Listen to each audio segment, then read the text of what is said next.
Chapter 10. The Salad of Colonel Cray. Father Brown was walking home from Mass on a white, weird morning when the mists were slowly lifting, one of those mornings when the very element of light appears as something mysterious and new. The scattered trees outlined themselves more and more out of the vapour, as if they were first drawn in grey chalk and then in charcoal. At yet more distant intervals appeared the houses upon the broken fringe of the suburb. Their outlines became clearer and clearer until he recognised many in which he had had chance acquaintances, and many more the names of whose owners he knew. But all the windows and doors were sealed. None of the people were of the sort that would be up at such a time, or still less on such an errand. But as he passed under the shadow of one handsome villa with verandahs and wide, ornate gardens, he heard a noise that made him almost involuntarily stop. It was the unmistakable noise of a pistol or carbine or some light firearm discharged. But it was not this that puzzled him most. The first full noise was immediately followed by a series of fainter noises, as he counted them about 6. He supposed it must be the echo, but the odd thing was that the echo was not in the least like the original sound. It was not like anything else that he could think of. The 3 things nearest to it seemed to be the noise made by siphons of soda water, one of the many noises made by an animal, and the noise made by a person attempting to conceal laughter, none of which seemed to make much sense. Father Brown was made of 2 men. There was a man of action, who was as modest as a primrose and as punctual as a clock, who went his small round of duties and never dreamed of altering it. There was also a man of reflection, who was much simpler but much stronger, who could not easily be stopped, whose thought was always, in the only intelligent sense of the word, free thought. He could not help even unconsciously asking himself all the questions that there were to be asked, and answering as many of them as he could. All that went on like his breathing or circulation, but he never consciously carried his actions outside the sphere of his own duty, and in this case the 2 attitudes were aptly tested. He was just about to resume his trudge in the twilight, telling himself it was no affair of his, but instinctively twisting and untwisting 20 theories about what the odd noises might mean. Then the grey skyline brightened into silver, and in the broadening light he realised that he had been to the house which belonged to an Anglo-Indian major named Putnam, and that the major had a native cook from Malta who was of his communion. He also began to remember that pistol shots are sometimes serious things, accompanied with consequences with which he was legitimately concerned. He turned back and went in at the garden gate, making for the front door. Halfway down one side of the house stood out a projection like a very low shed. It was, as he afterwards discovered, a large dustbin. Round the corner of this came a figure, at first a mere shadow in the haze, apparently bending and peering about. Then, coming nearer, it solidified into a figure that was, indeed, rather unusually solid. Major Putnam was a bald-headed, bull-necked man, short and very broad, with one of those rather apoplectic faces that are produced by a prolonged attempt to combine the Oriental climate with the Occidental luxuries. But the face was a good-humoured one, and even now, though evidently puzzled and inquisitive, wore a kind of innocent grin. He had a large palm-leaf hat on the back of his head, suggesting a halo that was by no means appropriate to the face, but otherwise he was clad only in a very vivid suit of striped scarlet and yellow pyjamas, which, although glowing enough to behold, must have been, on a fresh morning, pretty chilly to wear. He had evidently come out of his house in a hurry, and the priest was not surprised when he called out without further ceremony, "Did you hear that noise?" "Yes," answered Father Brown. "I thought I'd better look in case anything was the matter." The Major looked at him rather queerly with his good-humoured gooseberry eyes. "What do you think the noise was?" he asked. "It sounded like a gun or something," replied the other with some hesitation, "but it seemed to have a singular sort of echo." The Major was still looking at him quietly but with protruding eyes when the door was flung open, releasing a flood of gaslight on the face of the fading mist. And another figure in pyjamas sprang or tumbled out into the garden. The figure was much longer, leaner, and more athletic. The pyjamas, though equally tropical, were comparatively tasteful, being of white with a light lemon-yellow stripe. The man was haggard but handsome, more sunburned than the other. He had an aquiline profile and rather deep sunken eyes, and a slight air of oddity arising from the combination of coal-black hair with a much lighter moustache. All this Father Brown absorbed in detail more at leisure. For the moment he only saw one thing about the man, which was the revolver in his hand. "Cray!" exclaimed the Major, staring at him. "Did you fire that shot?" "Yes, I did," retorted the black-haired gentleman hotly. "And so would you in my place, if you were chased everywhere by devils and nearly—" The Major seemed to intervene rather hurriedly. "This is my friend, Father Brown," he said, and then to Brown, "And I don't know whether you've met Colonel Cray of the Royal Artillery?" "I've heard of him, of course," said the priest innocently. Did you hit anything?" "I thought so," answered Cray with gravity. "Did he," asked Major Putnam in a lowered voice, "did he fall or cry out or anything?" Colonel Cray was regarding his host with a strange and steady stare. "I'll tell you exactly what he did," he said. "He sneezed." Father Brown's hand went halfway to his head with the gesture of a man remembering somebody's name. He knew now what it was that was neither soda water nor the snorting of a dog. "Well," ejaculated the staring Major, "I never heard before that a service revolver was a thing to be sneezed at." "Nor I," said Father Brown faintly. "It's lucky you didn't turn your artillery on him, or you might have given him quite a bad cold." Then, after a bewildered pause, he said, "Was it a burglar?" "Let's go inside," said Major Putnam rather sharply, and led the way into his house. The interior exhibited a paradox often to be marked in such morning hours, that the rooms seemed brighter than the sky outside, even after the Major had turned off the one gaslight in the front hall. Father Brown was surprised to see the whole dining table set out as for a festive meal, with napkins in their rings and wine-glasses of some 6 unnecessary shapes set beside every plate. It was common enough at that time of the morning to find the remains of a banquet overnight, but to find it freshly spread so early was unusual. While he stood wavering in the hall, Major Putnam rushed past him and sent a raging eye over the whole oblong of the tablecloth. At last he spoke, spluttering. "All the silver gone," he gasped. "Fish knives and forks gone. Old cruet stand gone. Even the old silver cream jug gone. And now, Father Brown, I'm ready to answer your question of whether it was a burglar." "They're simply a blind," said Cray stubbornly. "I know better than you why people persecute this house. I know better than you why—" The Major patted him on the shoulder with a gesture almost peculiar to the soothing of a sick child, and said, "It was a burglar. Obviously it was a burglar."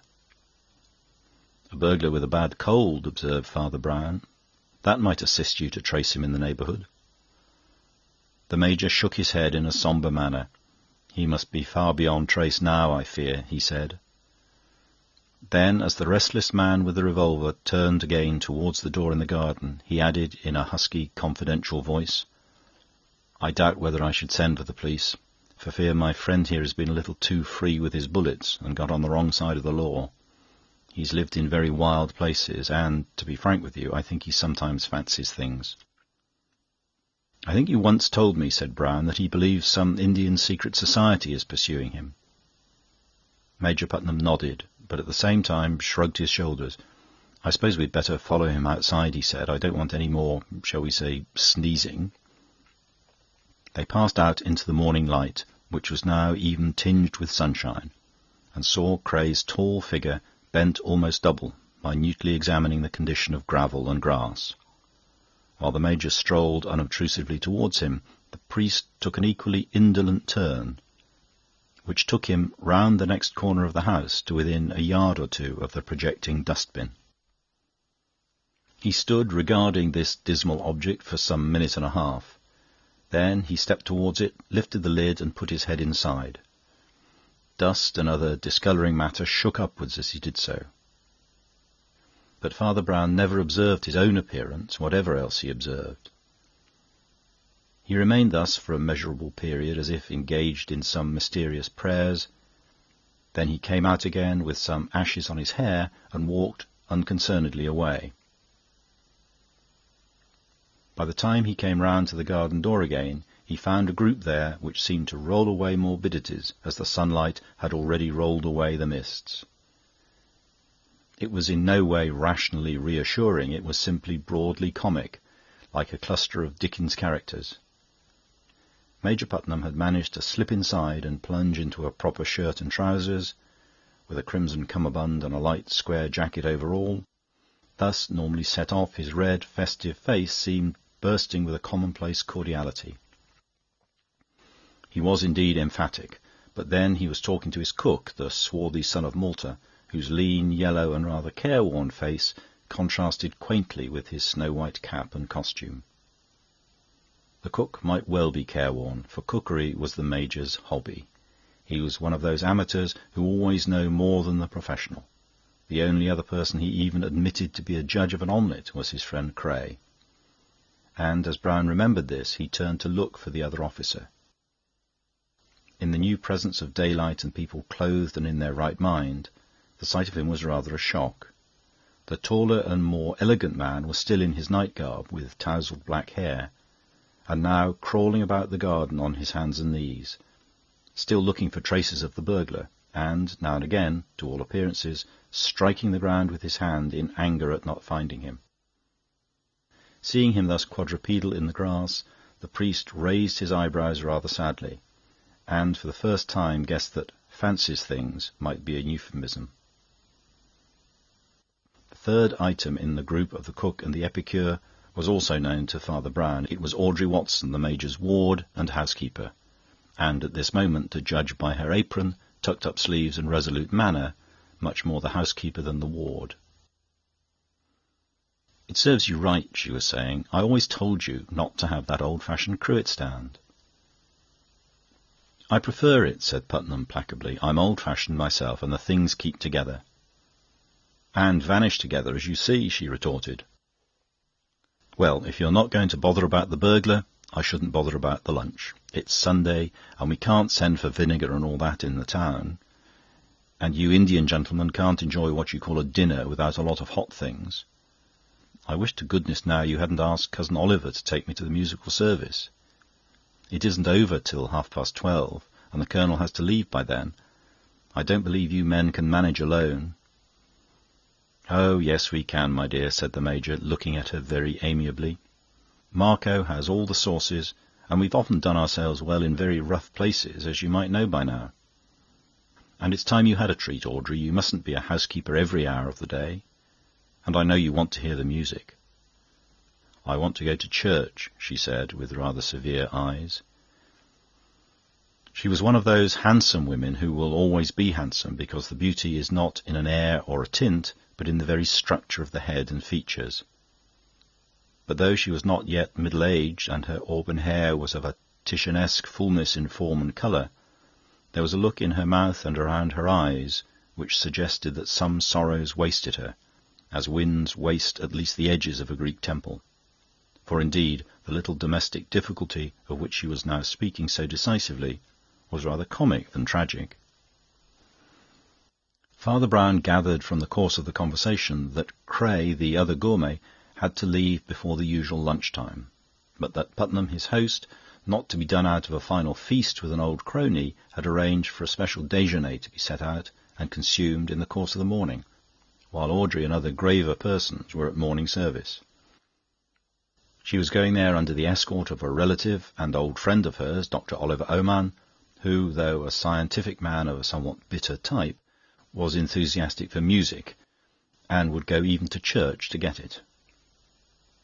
There was nothing in all this that could conceivably concern the tragedy in Miss Watson's face, and by a half-conscious instinct Father Brown turned again to the seeming lunatic grubbing about in the grass. When he strolled across to him, the black, unbrushed head was lifted abruptly, as if in some surprise at his continued presence, And indeed Father Brown, for reasons best known to himself, had lingered much longer than politeness required, or even, in the ordinary sense, permitted. "Well," cried Cray, with wild eyes, "I suppose you think I'm mad like the rest." "I have considered the thesis," answered the little man composedly, "and I incline to think you are not." "What do you mean?" snapped Cray quite savagely. "Real madmen," explained Father Brown, "always encourage their own morbidity. They never strive against it. But you are trying to find traces of the burglar. Even when there aren't any, you are struggling against it. You want what no madman ever wants. And what is that?" "You want to be proved wrong," said Father Brown. During the last words, Cray had sprung or staggered to his feet and was regarding the cleric with agitated eyes. "By hell, but that is a true word," he cried. "They're all at me here that the fellow was only after the silver. As if I shouldn't be only too pleased to think so. She's been at me," and he tossed his tousled black head towards Audrey. But the other had no need of the direction. "She's been at me today about how cruel I was to shoot a poor harmless housebreaker, and how I have the devil in me against poor harmless natives. But I was a good-natured man once, as good-natured as Putnam." After a pause he said, "Look here, I've never seen you before, but you shall judge of the whole story. Old Putnam and I were friends in the same mess, but owing to some accidents on the Afghan border I got my command much sooner than most men. Only we were both invalided home for a bit. I was engaged to Audrey out there, and we all travelled back together. But on the journey back things happened, curious things. The result of them was that Putnam wants it broken off, and even Audrey keeps it hanging on, and I know what they mean. I know what they think I am. So do you. Well, these are the facts. The last day we were in an Indian city, I asked Putnam if I could get some Trichinopoly cigars. He directed me to a little place opposite his lodgings. I've since found he was quite right, but opposite is a dangerous word when one decent house stands opposite 5 or 6 squalid ones, and I must have mistaken the door. It opened with difficulty, and then only on darkness. But as I turned back, the door behind me sank back and settled into its place with a noise of innumerable bolts. There was nothing to do but to walk forward, which I did through passage after passage, pitch dark. Then I came to a flight of steps, and then to a blind door, secured by a latch of elaborate Eastern ironwork, which I could only trace by touch, but which I loosened at last. I came out again upon gloom, which was half turned into a greenish twilight by a multitude of small but steady lamps below. They showed merely the feet or fringes of some huge and empty architecture. Just in front of me was something that looked like a mountain. I confess I nearly fell on the great stone platform on which I emerged, to realise that it was an idol, and worst of all, an idol with its back to me.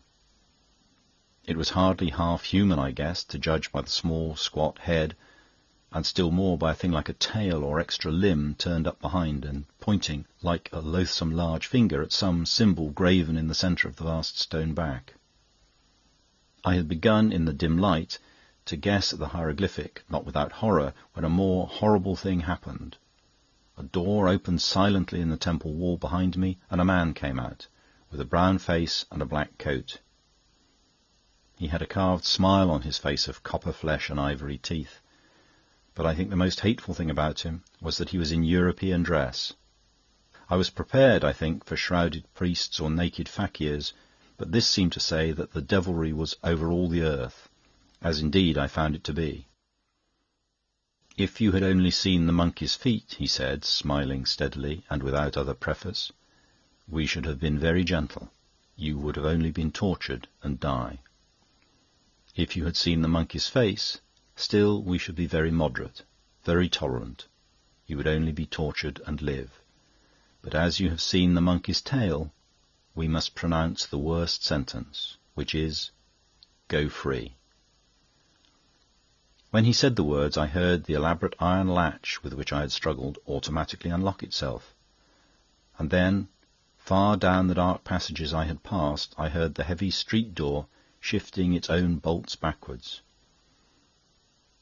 "It is vain to ask for mercy. You must go free," said the smiling man. "Henceforth a hair shall slay you like a sword, and a breath shall bite you like an adder. Weapons shall come against you out of nowhere, and you shall die many times." And with that he swallowed once more in the wall behind, and I went out into the street. Cray paused, and Father Brown unaffectedly sat down on the lawn and began to pick daisies. Then the soldier continued. "Putnam, of course, with his jolly common sense, pooh-poohed all my fears, and from that time dates his doubt of my mental balance. Well, I'll simply tell you in the fewest words the 3 things that have happened since, and you shall judge which of us is right. The first happened in an Indian village on the edge of the jungle, but hundreds of miles from the temple or town or types of tribes and customs where the curse had been put on me. I woke in black midnight and lay thinking of nothing in particular, when I felt a faint tickling thing, like a thread or a hair, trailed across my throat. I shrank back out of its way and could not help thinking of the words in the temple. But when I got up and sought lights in a mirror, the line across my neck was a line of blood. The second happened in a lodging in Port Said, later, on our journey home together. It was a jumble of tavern and curiosity shop, and though there was nothing there remotely suggesting the cult of the monkey, it is, of course, possible that some of its images or talismans were in such a place. Its curse was there anyhow. I woke again in the dark with a sensation that could not be put in colder or more literal words than that a breath bit like an adder. Existence was an agony of extinction. I dashed my head against walls until I dashed it against a window, and fell, rather than jumped, into the garden below. Putnam, poor fellow, who had called the other thing a chance scratch, was bound to take seriously the fact of finding me half insensible on the grass at dawn. But I fear it was my mental state he took seriously, and not my story. The third happened in Malta. We were in a fortress there, and as it happened our bedrooms overlooked the open sea, which almost came up to our window-sills, save for a flat, white outer wall as bare as the sea. I woke up again, but it was not dark. There was a full moon as I walked to the window. I could have seen a bird on the bare battlement, or a sail on the horizon. What I did see was a sort of stick or branch circling, self-supported, in the empty sky. It flew straight in at my window and smashed the lamp beside the pillow I had just quitted. It was one of those queer-shaped war clubs some Eastern tribes use, but it had come from no human hand. Father Brown threw away a daisy chain he was making and rose with a wistful look. "Has Major Putnam," he asked, "got any Eastern curios, idols, weapons, and so on, from which one might get a hint?" "Plenty of those, though not much use, I fear," replied Cray, "but by all means come into his study." As they entered, they passed Miss Watson buttoning her gloves for church, and heard the voice of Putnam downstairs, still giving a lecture on cookery to the cook. In the Major's study and den of curios they came suddenly on a third party, silk-hatted and dressed for the street, who was poring over an open book on the smoking-table, a book which he dropped rather guiltily and turned. Cray introduced him civilly enough as Dr. Oman, but he showed such disfavour in his very face that Brown guessed the 2 men, whether Audrey knew it or not, were rivals. Nor was the priest wholly unsympathetic with the prejudice. Dr. Oman was a very well-dressed gentleman indeed, well-featured, although almost dark enough for an Asiatic. But Father Brown had to tell himself sharply that one should be in charity even with those who wax their pointed beards, who have small gloved hands, and who speak with perfectly modulated voices.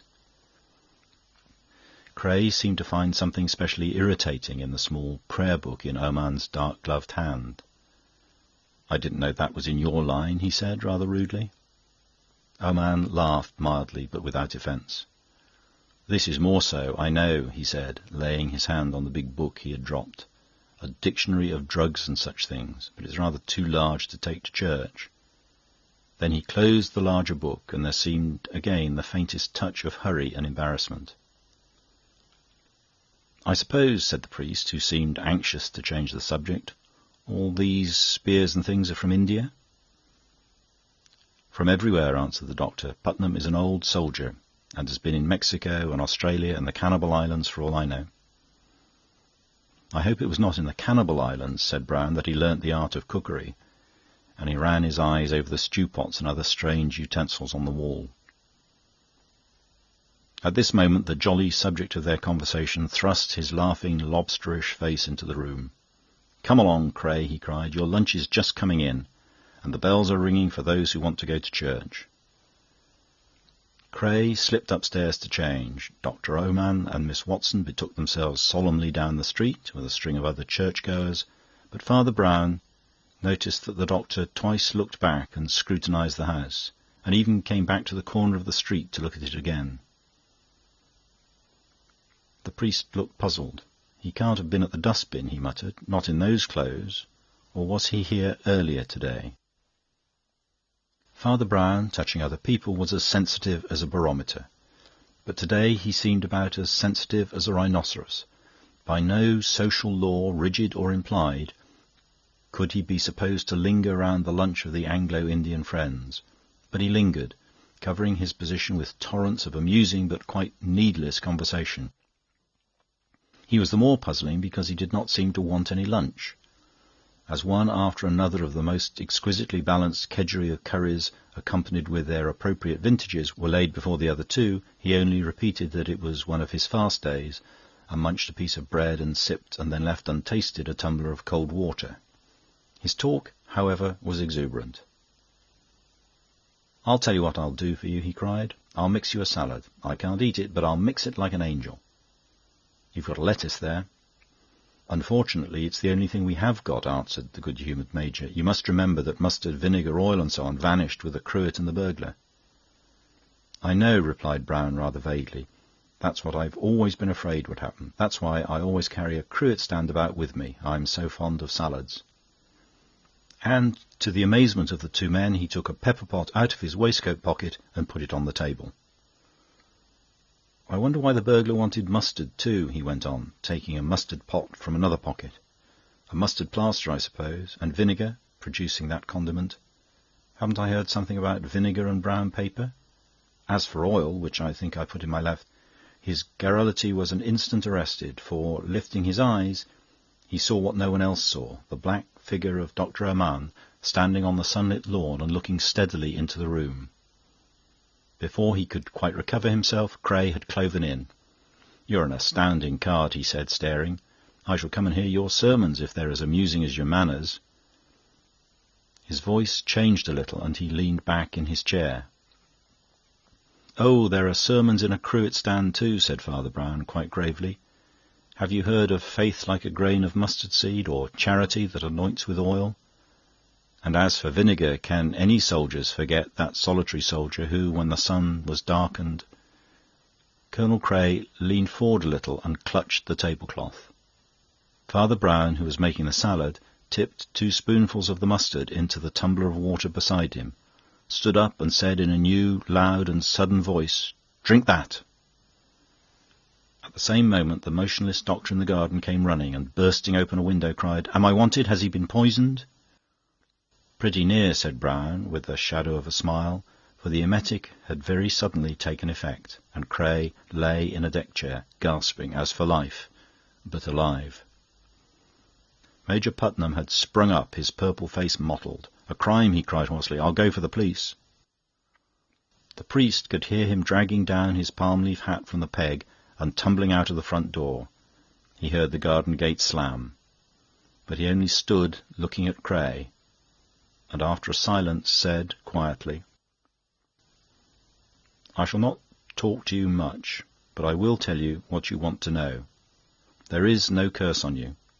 The temple of the monkey was either a coincidence or part of the trick.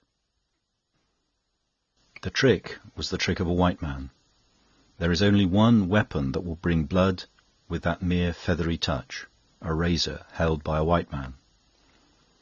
There is one way of making a common room full of invisible, overpowering poison: turning on the gas, the crime of a white man. And there is only one kind of club that can be thrown out of a window, turn in mid-air, and come back to the window next to it: the Australian boomerang, You'll see some of them in the Major's study." With that he went outside and spoke for a moment to the doctor. The moment after, Audrey Watson came rushing into the house and fell on her knees beside Cray's chair. He could not hear what they said to each other, but their faces moved with amazement, not unhappiness. The doctor and the priest walked slowly towards the garden gate. "I suppose the Major was in love with her too," he said with a sigh, and when the other nodded, observed, "You were very generous, Doctor. You did a fine thing. But what made you suspect?" "A very small thing," said Armand, "but it kept me restless in church till I came back to see that all was well.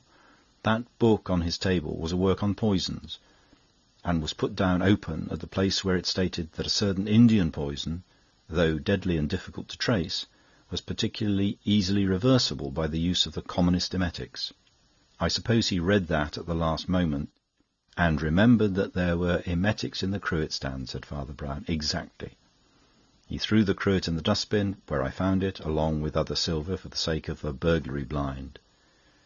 But if you took that pepper pot I put on the table, you'll see a small hole. That's where Cray's bullet struck, shaking up the pepper and making the criminal sneeze." There was a silence. Then Dr. Armand said grimly, "The Major is a long time looking for the police." "Or the police in looking for the Major," said the priest. "Well, good-bye." End of chapter.